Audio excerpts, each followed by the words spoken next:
It was a cold July evening when Peter Mwakio, a struggling salesman in Nairobi, stepped off the matatu and began his walk home.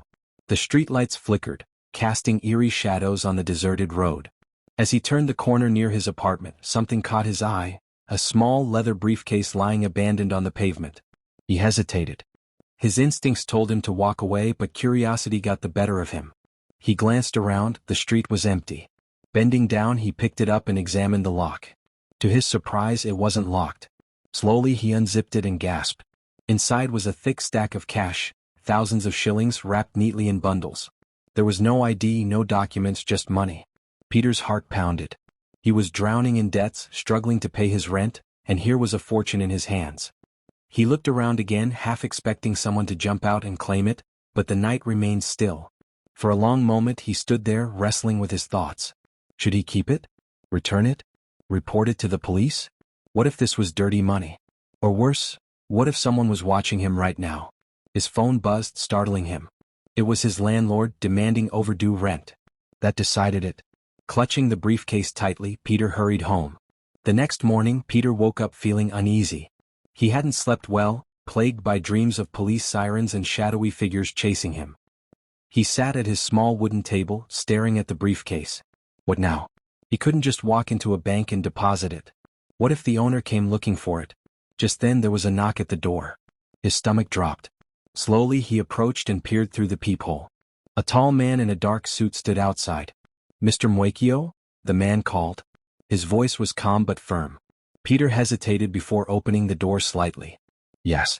The man smiled, though his eyes were sharp. "I believe you have something that belongs to me." Cold sweat trickled down Peter's back. I don't know what you mean." The man's smile didn't fade. "Let's not play games. The briefcase, I'd like it back." Peter's mind raced.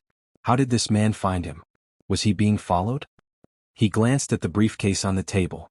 Was this a setup? What if he simply denied having it? But before he could decide, the man stepped closer and whispered, "If you return it now, no harm will come to you. But if you choose to be foolish, well, let's just say I wouldn't recommend that." Peter's hands trembled as he reached for the briefcase. He had no choice. He handed it over, his heart pounding. The man nodded, took the case, and without another word, walked away. As soon as the door shut, Peter collapsed into a chair. His body was shaking.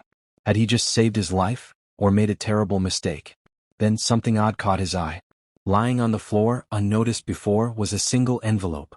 It must have fallen from the briefcase. Peter picked it up and opened it. Inside was a handwritten note. "If you found this, it means you made the right choice. Your honesty is rare. Look under your doormat." Peter's pulse quickened.